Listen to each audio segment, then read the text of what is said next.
Hey, salut tout le monde, bienvenue sur cette vidéo. Aujourd'hui, je te parle de trouver ton style keto ou ton approche cétogène qui va te convenir. Donc, c'est parti.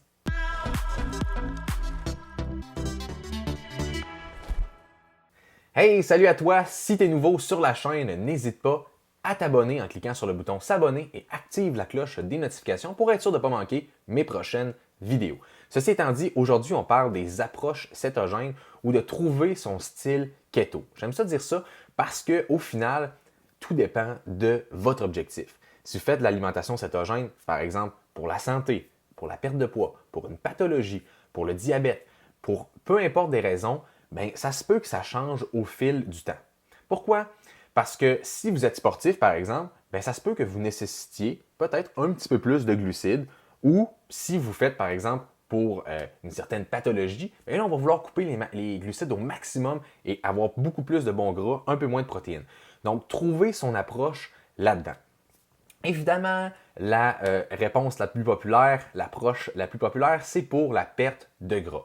Donc, ce qui est important de comprendre avec la perte de gras, c'est qu'on va être environ à 20 grammes de glucides nets par jour.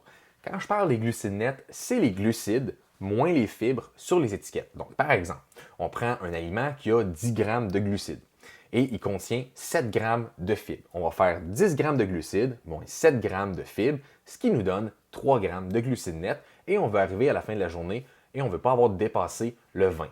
Très important de comprendre que le 20 grammes, c'est un maximum et ce n'est pas un minimum à atteindre. Si vous êtes à 12 grammes net dans votre journée, c'est parfait. Donc, quand on fait ça pour la perte de gras, j'aime mieux dire perte de gras que perte de poids parce qu'on peut perdre du poids sans nécessairement perdre de gras, mais on veut vraiment localiser les graisses pour perdre cette graisse-là finalement. C'est important d'être en bas de 20 grammes net parce que justement, on va être en état de cétose où on va carburer au gras et ça va être beaucoup plus facile d'avoir l'acéto-adaptation. Cependant, il y a des gens qui, en faisant le modéré, c'est-à-dire 50 grammes de glucides par jour, réussissent plus facilement à perdre du gras. Mais pourquoi donc?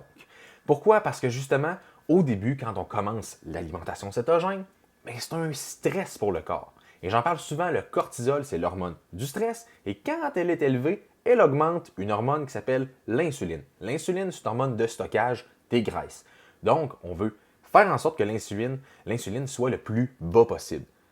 Par contre, si on commence l'alimentation cétogène, on a carburé à 200 à 300 grammes de glucides par jour, et du jour au lendemain, on mange 20 grammes de glucides nets, mais ça se peut que le corps réagisse d'une façon comme un stress, il se sent comme un petit peu attaqué, et ça se peut qu'il augmente le cortisol et que dans les débuts, on ne perde pas nécessairement de poids. Donc, c'est pour ça que des fois, d'y aller progressivement, c'est la meilleure façon de faire. Et il y a des personnes également qui font beaucoup de sport, qui font, par exemple, du CrossFit ou ils font du bodybuilding ou peu importe, ils font du vélo, donc peut-être pas de compétition, mais ils font du vélo quand même assez rigoureusement. Donc, des fois, ça peut être intéressant d'avoir un petit peu plus de glucides dans l'alimentation, mais tout est basé selon votre tolérance. Donc, tout est basé selon ta tolérance finalement. Parce que certaines personnes vont consommer 15 grammes net par jour.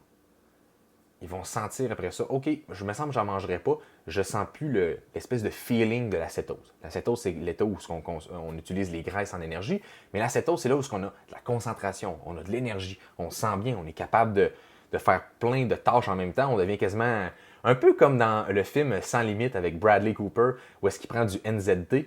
Mais c'est ça qu'on veut rechercher finalement avec l'effet cétogène. Et il y a des gens qui faut qu'ils consomment 15 grammes net, alors qu'il y a d'autres personnes qui peuvent monter à 30 grammes, des fois même 35 grammes net, et ils vont être quand même en état de cétose. Donc, vraiment, c'est important de faire des tests avec soi-même, d'être conscient de son objectif. Si c'est la perte de gras, mais c'est sûr que de limiter ses glucides, c'est la meilleure chose. On va limiter l'insuline, mais pas au détriment du cortisol. Donc, c'est important aussi d'ajuster par rapport à si vous vous sentez plus stressé. Vous dites, mais voyons, je dors moins bien ces temps-ci. Je me sens fatigué, je me sens exténué. Mais peut-être que votre corps réagit à un certain stress, donc ce serait important de contrôler ce stress-là, d'améliorer votre sommeil, couper la lumière bleue, j'en ai parlé souvent dans plein de mes vidéos. Ça serait important de régler ça et des fois, peut-être justement, vous avez été un peu trop agressif, vous avez coupé tout d'un coup les glucides et ça fait en sorte que votre corps a comme une réaction de survie face à ce que vous avez fait. Fait que des fois, ça serait peut-être d'y aller plus progressivement. J'espère que ça vous a aidé à trouver justement votre keto style ou votre style keto, votre approche cétogène que vous voulez par rapport à ça. Quand on parle aussi de pathologie ou on parle des gens qui font de la chimiothérapie, on veut vraiment limiter le plus bas possible les glucides. On veut avoir beaucoup de bons gras, pas trop de protéines. Donc ça, c'est une approche vraiment. Je ne me spécialise pas nécessairement dans ce type d'approche-là. Je suis vraiment pour la perte de gras. Je pense que les gens qui me suivent le savent. Par contre, c'est important de savoir exactement l'approche qu'on va avoir par rapport à l'objectif qu'on veut. J'ai parlé beaucoup de la perte de gras dans cette vidéo. Mais sachez que si vous êtes un grand sportif, il y a des protocoles qui peuvent s'appliquer à vous qui sont différents de la majorité des gens qui veulent juste perdre du gras, avoir une meilleure santé. Et il y a des gens, par exemple, qui veulent régler des pathologies. Donc, c'est différent rendu là aussi, qui veulent réduire leur diabète. C'est différent. Il faut vraiment faire le strict. On veut réduire l'insuline et même peut-être embarquer les jeûnes intermittents avec les gens qui sont diabétiques progressivement.